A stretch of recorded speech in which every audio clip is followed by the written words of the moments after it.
Hello, my name's Mikkel, and I'm a shower loofah expert. For today's video tutorial, I'm going to show you how to make your own shower loofah.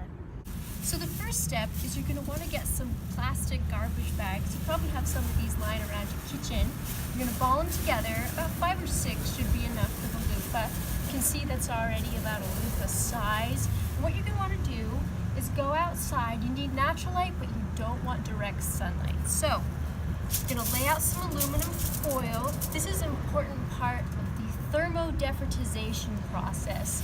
This is how you activate the molecules in your plastic so that it knows that it's going to turn into something else. So you're going to take your balled up plastic bags, you're going to put it in the center of your aluminum, and you're going to take some body wash soap, just about any kind will work, and you're going to drizzle it over the bags. Now this is kind of like stem cells. They know what kind of tissue to turn into because of certain biological indicators that make it change.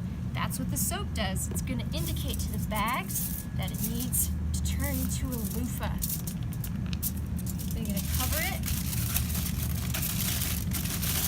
just like that.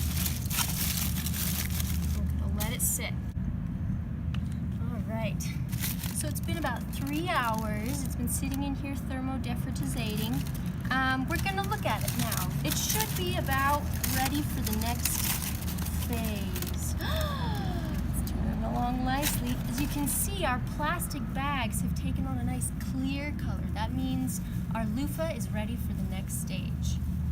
So this is the next process. I've just laid out a bath towel.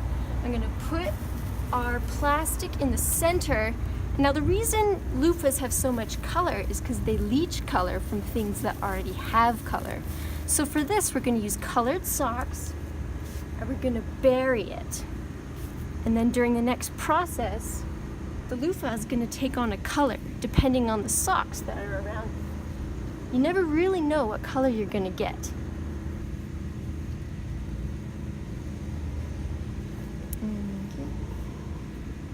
Now we're going to catalyze the plastic.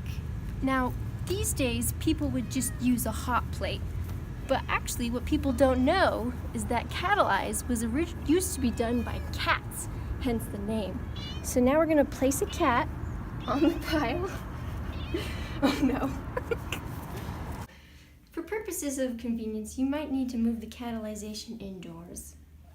Stay, kitty. You just need to do this for about 2 minutes. The reason we use cats is because their body temperature is a steady 101.3 degrees, which is ideal for the catalyzation process. I've also found you can use bunnies, oddly enough, because their body temperatures are nearly the same as cats. All right, it's been 2 minutes.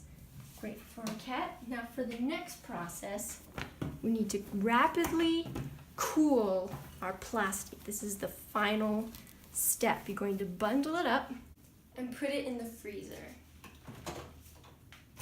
This is really important so that the catalyzation process can completely stop, the colors can set, and the loofah can begin its final process of taking shape. It's been about an hour. We're going to check on our loofah now. And remove it from the freezer. Hope it worked out. I wonder what color we got. And we have, it's purple! And as you can see, we got a loofah.